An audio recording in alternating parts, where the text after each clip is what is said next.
안녕하세요. 제1호 성무가 풀어주는 미국 시장 이야기 채플미 오늘 11월 15일 화요일 순서입니다. 최근에 저한테도 이제 많이들 물어보시는 게 이번에 그 가상화폐 시장 FTX죠? 예, FTX 예, 거래소입니다. 네, FTX 관련해서 그게 주식 시장에 어떻게 영향을 줄 수 있냐? 네, FTX 파산으로 인해서 금융 위기가 오는 건 아니냐?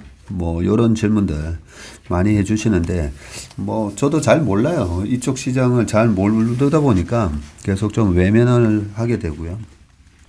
그냥 계속, 비트코인의 가격, 그리고 시총이라든지 그쪽에서 일어나는 일들, 그거는 기사들은 제가 꼼꼼하게 챙겨는 보는데, 잘 모르다 보니까, 더더욱이나 이제 좀 손이 안 나가고, 요즘 저도 이런 부분이 어떻게 영향을 줄지. 근데 어제 이제 저희가 말씀드렸던 거는, 돈이 크게 부동산 시장, 채권 시장, 그리고 주식. 예, 거기다가 이제 가상화폐 시장이라는 게 생기다 보니까 그쪽으로 이제 돈이 많이 흘러갔던 거죠. 근데, 이쪽은 아닌가 봐. 이쪽은 아닌가 봐라고 되면, 오히려 주식 시장에 풍선 효과가 있지 않을까. 저는 조금 긍정적으로 보는데요. 일단 가상화폐 요 시장 좀 한번 예. 그 점검을 오늘 우리 최 상무님이 해 주셨어요. 예.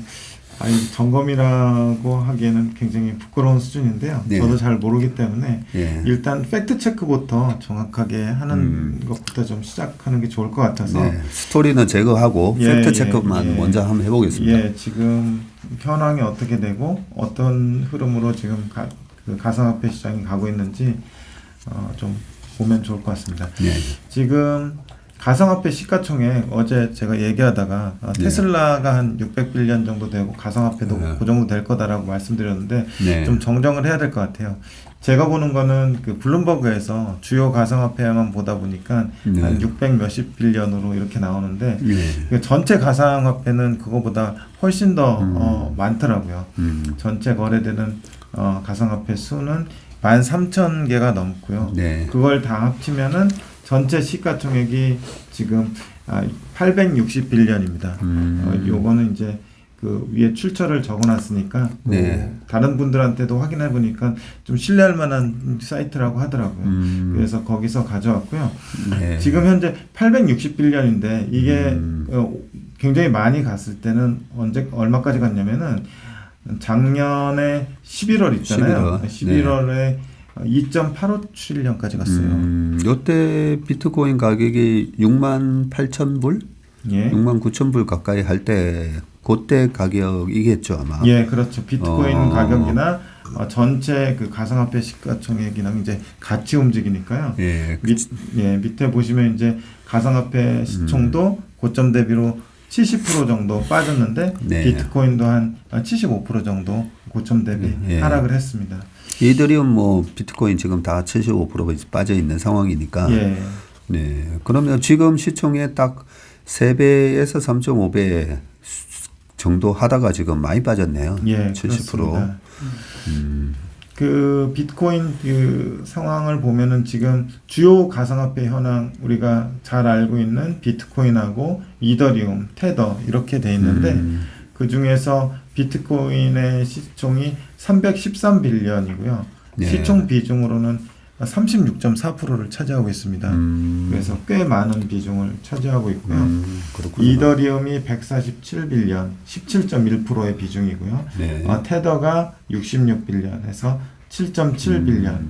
그래서 24하고 36이니까 60%네요. 세 개가 60%고 나머지 한 13,000개 넘는 것이 40%니까 세 개의 어떤 존재감이 가상화폐 시장에서 상당히 크다고 보시면 될 것 같습니다. 그리고 거래대금을 보면 24시간 거래대금으로 나오더라고요. 지금 85빌리언이 하루에 거래가 되고 있고요.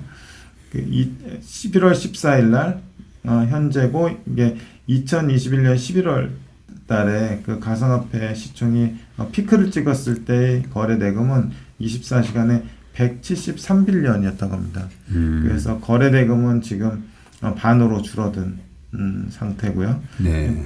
뭐 어차피 가격 자체가 줄어들었으니까 양이 똑같다고 하더라도 네. 거래 대금은 이 정도밖에 안 될 거는 이제 이해할 만한 것 이게 같습니다. 한 달 11월 한 달에 173빌리언이었나요? 아니면 이게 하루인가요? 하루입니다. 예. 24시간 거래 대금인데 이게 11월 14일 있잖아요. 예. 그 하루를 기준으로 하루에. 한 거래 대금입니다. 야, 하루에 200조가 넘는 거래가 됐었네요. 예, 그렇습니다. 한참 많이 거래될 때는. 예, 이런 거 보면 좀 안타까운 게 200조가 넘는 거래가 됐는데 이쪽 가상화폐 시장도 그 매매 수수료가 꽤 비쌌던 걸로 제가 기억을 하거든요. 코인베이스 같은 경우는 상당히 네. 그 수수료율이 비쌌었는데 네. 그 이후에 경쟁 격화로 인해서 수수료율이 낮아지면서 네. 상당히 마진이나 이익이 안 좋아졌었죠. 네. 그래서 거래소들끼리도 거래 수수료율을 가지고 경쟁을 하는 그런 모양이라고 저희가 추측을 할 수 있을 것 같아요. 예, 만약에 이 200조가 거래되는데 하루에 예. 만약에 1% 예. 1% 거래 비용이 발생을 한다면 뭐 영업일수로 근데 가만 보니까 이 가상화폐는 또 쉬는 날이 없잖아요. 예, 쉬는 날이 24시간 내내 뭐 쉬는 날 없이 돌아가니까 365일 뭐 물론 1% 매매 수수료는 아니겠지만 예, 만약에 1%면 365조가 이제 거래 수수료로 날아간다는 거고요. 0.1%만 가정을 하더라도 36조 거의 37조가 매번 매매하다가 다 날아가는데 아무튼 그렇군요. 네. 그 중에서 이제 비트코인만 따로 보자면은 이 2021년 11월 비트코인 가상화폐 시가총액이 고점을 찍을 때 이것도 고점을 찍었는데요. 1.23트릴리언을 기록을 했었습니다. 그리고 현재는 313빌리언으로 고점 대비 75%가 하락을 했습니다. 거의 뭐 가상화폐 시총이랑 전체 그 비트코인이랑 비슷하게 가는 그런 상황이라고 보시면 될 것 같고요. 예, 그러니까 비트코인이 한때 1,500조 혼자서 1,500조 한 게 맞네요. 예, 맞습니다. 예. 1.23트릴리언이니까 상당히 좀 높았었죠. 지금 313트릴리언이면은 400조 약간 넘네요. 예. 이게 우리 미국 시총으로 보면 어떤 거랑 비슷할까요? 엔비디아랑 비슷할까요, 이게? 400조면 네. 삼성전자도 지금 좀 빠졌고 TSMC 같은 경우가 좀 빠져서 요즘 얼마나 모르겠네요. 한 500조 정도 하는 모르겠는데 엄청난 시총이죠. 이 정도면. 방금 이제 엔비디아 말씀해드렸는데 지금 비트코인하고 엔비디아하고 상관계수가 굉장히 높을 수밖에 없는 게 엔비디아의 한 사업부가 채굴 관련해서 GPU를 제조, 판매하는 그런 사업부가 있잖아요. 그러면서 이제 비트코인하고 상관관계가 굉장히 높은 걸로 알려져 있는데 그럼 실제로 최근 5년간 엔비디아하고 비트코인의 상관관계하고 엔비디아가 속한 필라델피아 반도체 지수 이 지수하고 비트코인의 상관관계가 어떤지 좀 살펴봤어요. 그래서 최근 5년 정확하게 2017년 11월부터 2022년 11월까지 5년을 보니까 엔비디아하고 상관관계가 그 밑에 이제 차트랑 같이 보시면 되는데 85%더라고요. 엄청 높다, 그죠? 네. 진폭도 비슷하고 방향도 비슷하고 그런 모습이고요. 최근에 보면은 약간 이제 그 FTX라는 거래소가 파산했음에도 불구하고 약간 비트코인하고 엔비디아하고 방향성은 좀 다른 모습은 있어요. 그게 이제 뭐 그 분위기 때문에 그런지 또 본원적으로 엔비디아하고 그 비트코인하고 상관관계가 약해질지는 좀 지켜봐야 되겠지만 최근에는 좀 그렇고요. 그리고 비트코인하고 그래서 이제 비트코인하고 엔비디아 85%인데 실제로 비트코인하고 엔비디아하고 5년간 상승률도 비슷해요. 상승률도 비트코인이 최근 5년간 103% 올랐거든요. 네. 그런데 엔비디아는 죄송합니다. 엔비디아는 209%가 올랐습니다. 엔비디아가 좀 훨씬 더 많이 올랐고요. 최근 5년간이란 말이죠. 예. 그래서 CAGR로 보면은 비트코인이 15.2%, 엔비디아가 25.3%. 그리고 필반 지수 같은 경우는 그래프를 보면은 진폭 자체는 비트코인이 훨씬 크고요. 그 방향성은 비슷하게 갑니다. 그래서 상관관계는 오히려 엔비디아보다 더 높습니다. 0.9로 측정이 됐고요. 다만 이제 필반 지수는 최근 5년간 109% 오르면서 CAGR로 15.9% 이렇게 기록을 했고 진폭은 굉장히 그 비트코인이 세게 올랐다가 빠졌고 또 필반 지수는 그에 비해서 좀 상대적으로 스무딩 돼 있는 가운데 방향성은 비슷했기 때문에 엔비디아나 필반 지수나 CAGR이나 누적 수익률은 비슷하게 나왔습니다. 네. 그리고 최근에 그 가상화폐 거래소인 FTX 파산 관련해서 네. 좀 여러 기사도 좀 참고하고 실제로 파산 보호 신청 때 낸 자료에 그 FTX의 재무제표가 일부 공개가 돼 있더라고요. 공개가 돼 있는데 이제 일반적으로 그 사용하는 볼 수 있는 내면 재무제표가 좀 달라가지고 좀 보기가 어려웠는데 대체로 그 에셋에는 가상화폐를 많이 가지고 있고요. 네. 라이어빌리티도 가상화폐를 많이 가지고 있어요. 근데 그 파산 신청서에 따르면 FTX의 부채는 100억에서 500억 달러로 이렇게 나와 있고요. 네. 채권자는 10만 명 정도로 나와 있다고 합니다. 140조에서 한 700조, 예. 70조, 예, 70조요. 예. 예, 정도 되고 채권자가 10만 명이나 돼요. 예, 10만 명이라고 합니다. 이게 뭐 거기 거래하는 또는 그 거래소에다가 돈을 디파짓 해놓은 예. 사람들이 아마 채권자가 되겠다, 예, 그죠? 그렇습니다. 그래서 이제 그 파산 보호 신청을 했기 때문에 일단 거래 정지가 되고 그 절차에 따라서 남은 뭐 자산을 갖다가 채권자한테 나눠주는 네. 그런 절차가 진행될 것 같은데 그건 좀 살펴봐야 될 것 같고요. 이에 대해서 그 JP 모건은 FTX 파산 사태로 인해서 가상화폐 업체들이 더 투명해지고 위기 관리 역량을 강화하게 될 것이라고 얘기를 했고요.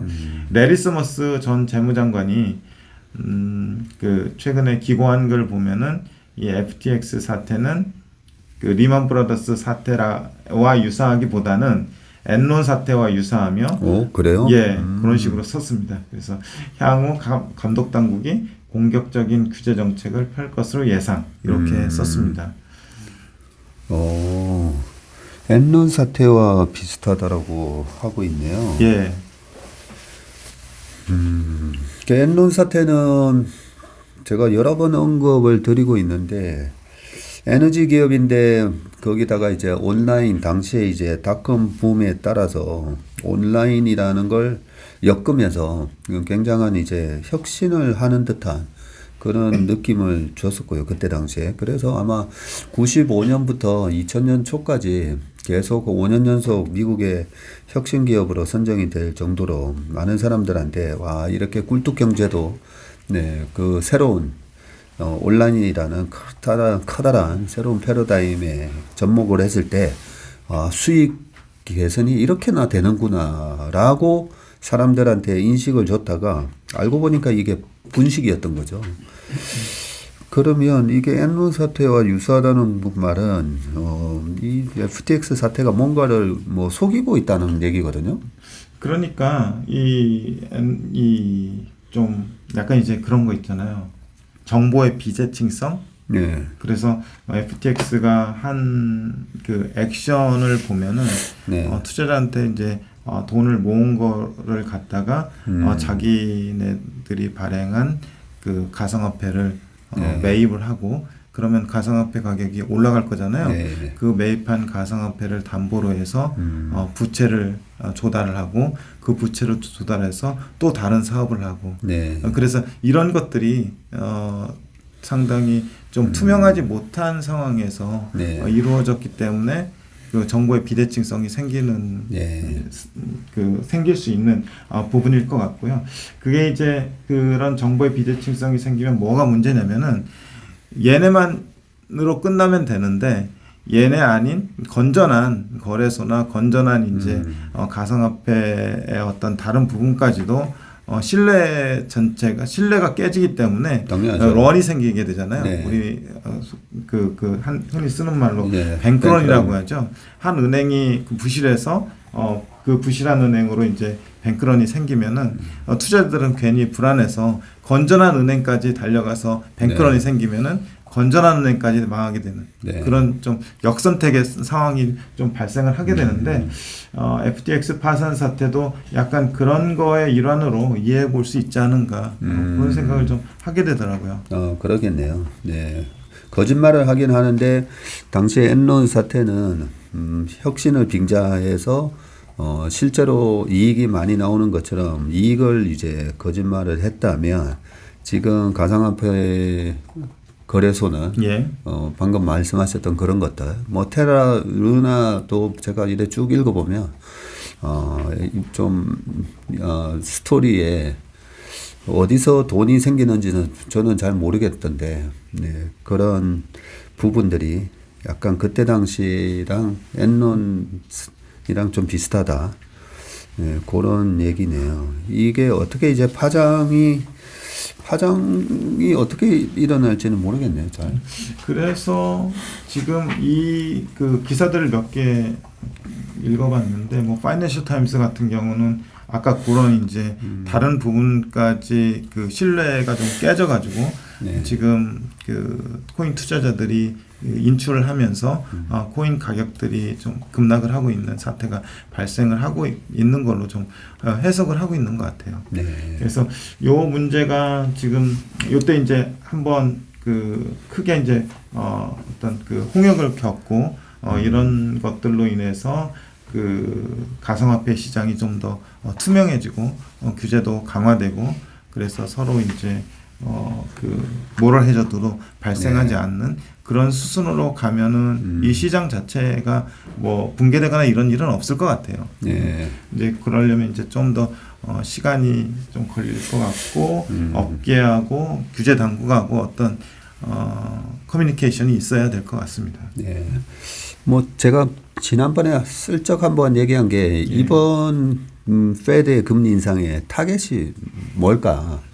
예, 그게 강영현 이사랑 식사합시다 하면서 얘기를 좀 했던 것 같기도 하고, 가상화폐를 무너뜨리기 위한, 공격인가? 뭐 이런 느낌을 제가 한번 얘기를 한 적이 있거든요. 왜냐하면 저는 이 달러, 미국이 제일 중요시하는 게 달러에 대한 기축통화주의 유지라고 봐요. 그냥 군사력을 키우는 것부터 시작해가지고 그 모든 것들이 달러의 기축통화 유지.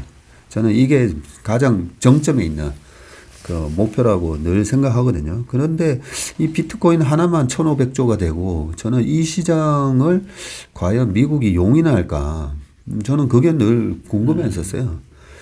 그런 차원에서 지금 엔론 사태와 유사다라는 이런 얘기를 그것도 레리 서머스 전 재무장관이 한 얘기잖아요. 예, 맞습니다. 네, 한 얘기는 이제는 그 믿음, 가상화폐에 대한 이제 신뢰 자체를 갖다가 너네들 다 지금 속고 있는 거야라고 또 이제 얘기를 하는 건데 이 거품이 깨질 때는요. 닷컴 버블이 깨질 때 엔론하고 월드콤 때문에 어이 뭐야 이거 전부 분식이었어? 거짓말이었어? 아서 앤더슨 컨설팅이 회계 감사를 했었는데 얘네들까지 다 속이면서 전부 다 짜고 치고 한 거야. 뭐 이런 믿음이 깨지면서 그 거품이 한 방에 다 빠졌었거든요. 그런 부분에 있어서 이제 레리 서머스 재무장관이 가상화폐에 대한 그런 잘못된 믿음이야 너네들 요런 얘기를 하면서 가상화폐를 아무튼 달러의 기축통화를 지키기 위한 그런 조치 아닌가 뭐 이런 생각도 그냥 제 혼자만 생각해 봅니다. 네. 그래서 굳이 뭐 이 가상화폐를 이제 위험자산으로 분류를 하자면 위험자산에 대한 선호가 이쪽에서는 상당히 약해지겠구나라는 라고 생각을 하고 있고요. 주식시장으로 이제 연관을 시켜오면 똑같은 그 맥락인데요. 부실한 자산들, 네. 이익 안 나오는 회사들인데 멀티플 높았던 회사들은 여전히 좀 아까 말씀 잘 해주셨는데 이제 옥석 가리는 과정 이런 과정이 진행되겠구나 이런 생각이 좀 들더라고요. 예. 아무튼 이 파장이 어떻게 될까를 생각해 보면 뭐 과거의 역사 속에서 우리가 답을 찾을 수 있듯이 그때 이렇게 엔론, 월드콤 그리고 한국의 뭐 새로운 기술을 비롯해서 장미디어 등등 이 닷컴 아류작들이 이제 다 망하고요.